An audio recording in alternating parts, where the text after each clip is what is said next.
mentioned Scanxiety. It was a question from the network. Somebody emailed in, anonymous question, which is great. Thank you for sending that in. Scanxiety is a massive part of the anxiety around cancer, and so you've mentioned medication. Is there other things that you would recommend around Scanxiety?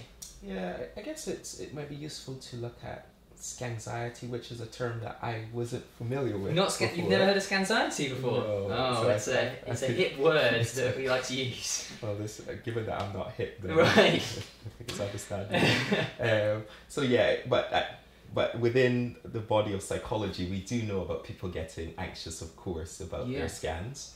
So I guess it might be useful to look at it in two ways. There's the anxiety that comes up the day of the scan, but also maybe days after the scan, but maybe also days after the scan. And the way that you will deal with these at the different stages really depends on what might be helpful at the time. Yes. So on the day of the scan, it might be helpful to bring with you some nice relaxing music. Yeah. Or to bring a friend as well that you can talk to. And while sitting in the waiting area, to be very mindful of things like your breathing.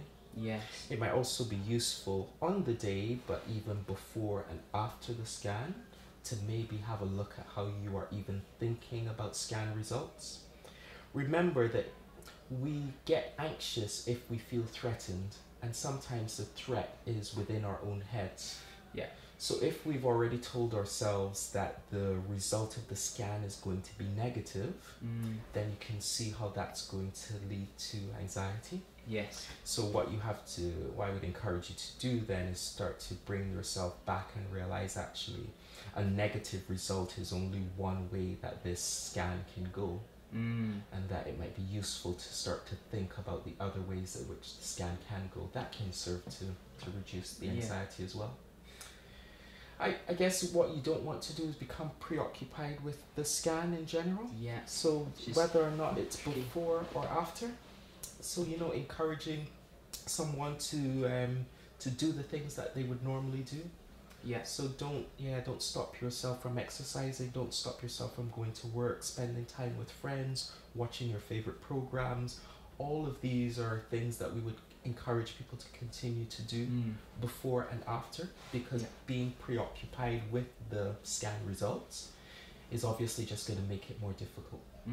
On the day as well, it's maybe useful to maybe think about the scan being only one of the things that you'll be doing in that day. Yes. Yeah. So maybe centering yourself to the fact that there are other things in your life that are important. And maybe even booking in something that makes you smile as well, that you can look forward to. Yeah. So after the scan, does that make sense to you? Yeah. So I did this and do this thing which I get up the road at Warren Street where I go my checkups. Like I know there's a coffee shop across the road, and as you've already learned, I'm a bit of a coffee one. But like it's that treat afterwards. Exactly. And one of the things behind it is going, I know whatever happens when I go and have my checkup, whatever happens, good or bad, I will go and have that cup of coffee. Because the reality is that either something's going to happen and they're going to be trying to fix it and do something about it, or the reality is that cup of coffee is always going to be there, and that's my treat. Like you're saying, planning afterwards, and also planning a bit of a treat, I guess, is quite very, very important and very useful. Yeah. And there's a form of therapy that I use a bit of called compassion focused therapy, and it talks about us showing compassion to ourselves. So it's encouraging you as well not to beat yourself up about the fact that you are worried about the scan. Sometimes people are like, gosh, it's been years after, I shouldn't be worried about this, I should be more relaxed. But just realize actually that it's normal to worry about scans and scan results. I would be actually very surprised if there was someone who wasn't worried to some degree about scans and scan results. As I start to, well, maybe all of us as clinical psychologists look at things as existing along a continuum of 0 or 10. So anxiety is one of those things that could be down to 0 or as high as a 10. Yeah. And I would think that anxiety is going to be more than 1 when it comes to scans. Yes. Yeah, that you would expect that the person is going to get some degree. So don't panic if you are starting to feel anxious, because it's very normal. And don't beat yourself up either. Be your own best friend, really. Yeah, that's like you're saying the word normal quite a lot, and I really like that, because I guess that's it. It's normalising the fact that this anxiety is part of it, and it's not just part of it's part of everybody. It is. Yeah, it's part of the journey. Yeah. Really. Now we've taken a message from the Trekstock network. We've got another one as well. Thank you for sending that in, which is around relapsing and like the anxiety, like the fear of it coming back. Sure. And I mean, it's obviously a massive part of it, but is there other specific things that we can do? Are there people we should be speaking to? Yeah, I guess maybe relapsing as even a way of looking at it is quite interesting. So I guess there are ways of trying not to relapse with an anxiety disorder, right? Which means that anxiety then is high on the continuum that I was talking to you about earlier. Yeah.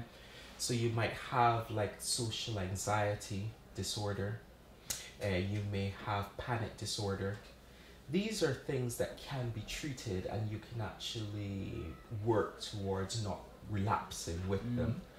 And if you're working with someone like me, a clinical psychologist, then what we will do is we'll spend some time coming up with a relapse prevention program. Right.